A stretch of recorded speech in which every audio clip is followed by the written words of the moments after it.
Channel start ചെയ്ത് ഇത്ര നാളായിട്ടും subscribers കുറവാണെന്ന് പറയുന്നവർ ഇപ്പോഴും ഉണ്ട്.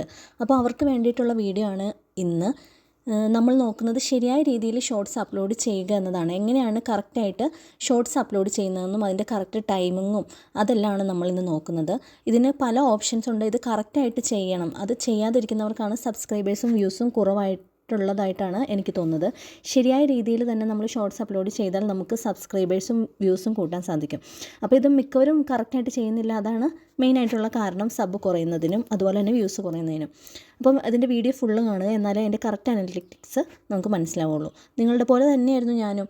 കാരണം ഇത് ചാനൽ തുടങ്ങിയതിന് ശേഷം സബ്സ്ക്രൈബേഴ്സ് എന്താ കൂടാത്ത അല്ലെങ്കിൽ വ്യൂസ് എന്താ കൂടാത്തതെന്ന് നോക്കിയും പിന്നെ ആ ചാനൽ നിർത്താമെന്നൊക്കെ വിചാരിച്ചിരുന്നായിരുന്നു. അപ്പോൾ നമ്മളിങ്ങനെ പല ടിപ്സും പല യൂട്യൂബ് വീഡിയോസിൻ്റെ പല ടിപ്സും നമ്മൾ നോക്കിയിട്ട് ഇത് ശരിയാവോ ശരിയാവില്ലയോ എന്നുള്ളൊരു തോട്ടായിരിക്കുമല്ലോ എല്ലാവർക്കും. അതുപോലെ തന്നെ എനിക്കും അങ്ങനെയായിരുന്നു. പക്ഷേ അതിപ്പം കുറേയൊക്കെ നമ്മൾ അതുപോലെ തന്നെ കറക്റ്റായിട്ട് ചെയ്യുവാണെങ്കിൽ നമ്മുടെ ഇപ്പം നമ്മൾ ഈ ഓരോരുത്തർ പറയുന്ന പോലെ ഓരോ ടിപ്സ് പറയുമല്ലോ, അതുപോലെ തന്നെ ചെയ്താൽ നമ്മുടെ സബിനെയും വ്യൂസിനെയും കൂട്ടാൻ സാധിക്കും. അപ്പോൾ ഇത് എത്രത്തോളം ഷോർട്സ് നമ്മൾ മാക്സിമം ഒരു ദിവസത്തിൽ അപ്ലോഡ് ചെയ്യാൻ പറ്റുന്ന അത്രത്തോളം വ്യൂസും സബ്സ്ക്രൈബേഴ്സും കൂടും. പക്ഷേ ബിഗിനേഴ്സാണ് അത് പ്രത്യേകം ശ്രദ്ധിക്കേണ്ടത്. പിന്നെ ഇതെല്ലാം സബും വ്യൂസും എല്ലാം ഓൾറെഡി ആയിട്ടുള്ളവർ ദിവസത്തിൽ ഒരെണ്ണം ആണേലും ഇട്ടാൽ മതി. ബിഗിനേഴ്സ് പറ്റുന്നിടത്തോളം ഷോർട്സ് അപ്ലോഡ് ചെയ്യാൻ ശ്രമിക്കുക. അതിൽ നിന്നാണ് കൂടുതൽ സബ്സ്ക്രൈബേഴ്സ് കയറുന്നത്. ഇനി എങ്ങനെയാണ് കറക്റ്റായിട്ട് ഷോർട്സ് അപ്ലോഡ് ചെയ്യുന്നതെന്ന് നമുക്ക് നോക്കാം. ആദ്യം തന്നെ യൂട്യൂബ് ഓപ്പൺ ചെയ്യുമ്പോൾ തന്നെ ഷോർട്സ് വീഡിയോസ് എന്നൊക്കെ പറഞ്ഞ് കിടക്കുന്നുണ്ടായിരിക്കും. അപ്പോൾ അതിൽ നമ്മൾ ഷോർട്സ് സെലക്ട് ചെയ്യുക. അതിൽ നിന്നും നമ്മളിടാൻ എഡിറ്റ് ചെയ്ത് വെച്ചിരിക്കുന്ന വീഡിയോനെ എടുക്കുക. അപ്പം ഇങ്ങനൊരു ഫ്രെയിം വരും. ഇതിൽ നിന്നും നേരെ ടിക്ക് കൊടുത്ത് കഴിയുമ്പോൾ പ്രോസസ്സിങ് എല്ലാം കഴിയുമ്പോൾ നമ്മൾ ഇങ്ങനൊരു ഫ്രെയിമിലേക്കാണ് വരുന്നത്. ഇനി നമ്മൾ ആഡ് സൗണ്ട് കൊടുക്കേണ്ടവർക്ക് ആഡ് സൗണ്ട് കൊടുക്കാം. ഇപ്പോൾ നമ്മൾ വോയിസ് ഓവർ ചെയ്ത് കൊടുക്കുന്ന വീഡിയോ ആണെങ്കിൽ അവിടെ സൗണ്ടിൻ്റെ ആവശ്യമില്ല. അല്ലെങ്കിൽ യൂട്യൂബ് തന്നെ പ്രൊവൈഡ് ചെയ്യുന്ന സൗണ്ടുകളുണ്ട്, ഇഷ്ടമുള്ള മ്യൂസിക് ഉണ്ട്, അത് നമുക്ക് ആഡ് ചെയ്ത് കൊടുക്കാം. പിന്നെ നമ്മൾ നെക്സ്റ്റ് കൊടുക്കുക. നെക്സ്റ്റ് കൊടുത്തതിന് ശേഷം നമുക്ക് വരുന്നത് ഇങ്ങനൊരു ഫ്രെയിമായിരിക്കും നമുക്ക് കിട്ടുന്നത്. ഈ ഒരു ഫ്രെയിം വന്നതിന് ശേഷം ഇവിടെ നമുക്ക് ക്യാപ്ഷൻ കൊടുക്കുക. അപ്പോൾ എന്ത് വീഡിയോ ആണ് നമ്മളിടുന്നത് അതിനോടനുബന്ധിച്ചുള്ള നല്ലൊരു ക്യാപ്ഷൻ നമ്മളവിടെ കൊടുക്കുക. ഇപ്പോൾ ഒരു കുക്കിങ്ങിൻ്റെ ആണെങ്കിൽ നമ്മൾ കുക്കിംഗ് വിത്ത് ഫണ്ണോ അല്ലെങ്കിൽ ഇഷ്ടമുള്ള രീതിയിൽ നല്ല എൻ്റർടൈൻമെൻ്റ് ആയിട്ടുള്ള ഒരു ക്യാപ്ഷൻ നമ്മളവിടെ കൊടുക്കാൻ ശ്രദ്ധിക്കുക. പിന്നെ നമ്മൾ കൊടുക്കാൻ ശ്രദ്ധിക്കേണ്ടത് ആ കൂടെ തന്നെ നമുക്ക് അതിൻ്റേതായിട്ടുള്ള എന്തെങ്കിലുമൊക്കെ ആഡ് ചെയ്ത് കൊടുക്കാം. നമുക്ക് ഇഷ്ടമുള്ള സിമ്പിൾസ് ഉണ്ടായിരിക്കുമല്ലോ, അപ്പോൾ അതുമായിട്ട് ബന്ധപ്പെട്ട എന്തെങ്കിലും സിമ്പിൾസ് ആഡ് ചെയ്യുമോ അങ്ങനെ എന്തെങ്കിലും ആഡ് ചെയ്തതിന് ശേഷം നമുക്കവിടെ ഹാഷ് ഷോർട്സ് എന്ന് ആഡ് ചെയ്ത് കൊടുക്കാം. അല്ലെങ്കിൽ ഹാഷ് ഷോർട്ട് വീഡിയോ ഇതെന്തെങ്കിലുമൊക്കെ നമുക്ക്, അല്ലെങ്കിൽ ഹാഷ് ട്രെൻഡിങ് ഇതൊക്കെ നമുക്ക് അവിടെ ആഡ് ചെയ്ത് കൊടുക്കാം. അപ്പോൾ ഇപ്പോൾ ഞാനവിടെ ആഡ് ചെയ്ത് കൊടുക്കുന്നത് ഹാഷ് ഷോർട്സിനും ട്രെൻഡിങ് എന്നുള്ള ഓപ്ഷനാണ് നമ്മളവിടെ ആഡ് ചെയ്ത് കൊടുത്തിട്ടുള്ളത്. പിന്നെ നമുക്ക് നെക്സ്റ്റ് സെറ്റ് വിസിബിലിറ്റി കൊടുക്കുമ്പോൾ അൺലിസ്റ്റഡ് കൊടുത്തിട്ടാൽ മതി. പിന്നെ യൂട്യൂബ് സ്റ്റുഡിയോയിൽ പോയി നമുക്കവിടെ പബ്ലിക് ആക്കി കൊടുക്കാം. അതാണ് കുറച്ചും കൂടി ബെറ്റർ എന്ന് തോന്നുന്നു. ബെറ്റർ ആയിട്ടുള്ള ഓപ്ഷൻ അതാണ്. പിന്നെ നമുക്ക് നെക്സ്റ്റ് ഓപ്ഷൻ ഏതാണെന്ന് വെച്ചാൽ സെലക്ട് ഓഡിയൻസ്. ഇവിടെ നമുക്ക് no it's not made for kids കൊടുത്താൽ മതി. മറ്റേത് കൊടുത്താൽ അവിടെ കമൻറ്റ് സെക്ഷനും എല്ലാം ഓഫായി പോകും. അപ്പം ഇപ്പോൾ പറഞ്ഞത് തന്നെ കൊടുത്താൽ മതി. പിന്നെ നമുക്ക് ഡിസ്ക്രിപ്ഷൻ അതെല്ലാം നമുക്ക് യൂട്യൂബ് സ്റ്റുഡിയോയിൽ പോയി ആഡ് ചെയ്ത് കൊടുക്കാവുന്നതാണ്.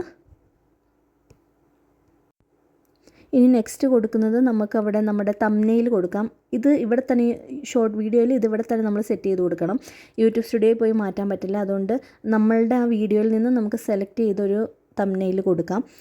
അല്ലെങ്കിൽ നമ്മൾ എന്തെങ്കിലും പിക്ചർ അതിൽ ആഡ് ചെയ്ത് കൊടുക്കുകയാണെങ്കിൽ ആ പിക്ചറും നമുക്ക് തംബ്നെയിലായിട്ട് യൂസ് ചെയ്യാം.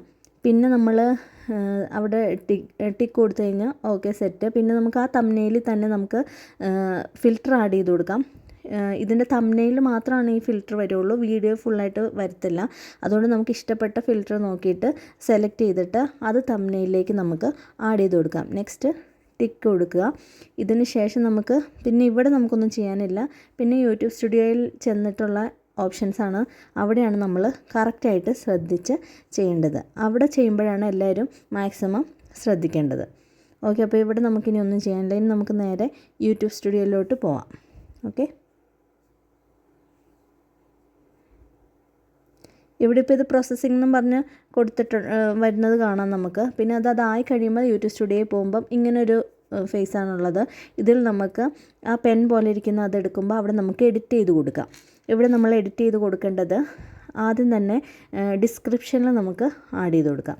അവിടെ നമ്മൾ എന്തുമായിട്ട് ബന്ധപ്പെട്ടിട്ടുള്ളതാണോ നമ്മളുടെ വീഡിയോ, അവിടെ നമ്മളത് ഹാഷ് ഇട്ട് ആഡ് ചെയ്ത് കൊടുക്കുക. ഇവിടെ നമ്മൾ മെയിനായിട്ടും ശ്രദ്ധിക്കണം, ഇത് കറക്റ്റായിട്ട് കിച്ചൺ അല്ലെങ്കിൽ കുക്കിംഗ്, എൻ്റർടൈൻമെൻറ്റ് അങ്ങനെ പലതും നമുക്കിവിടെ ആഡ് ചെയ്ത് കൊടുക്കാം.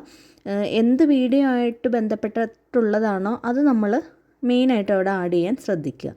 പിന്നെ നമ്മൾ കൊടുക്കേണ്ടത് എന്താണെന്ന് വെച്ചാൽ ഇവിടെ വെരിഫിക്കേഷനൊക്കെ ഉണ്ട്. വെരിഫിക്കേഷൻ ചെയ്യാത്തവർ അവിടെ വരുമ്പോൾ വെരിഫിക്കേഷൻ ചെയ്യണം.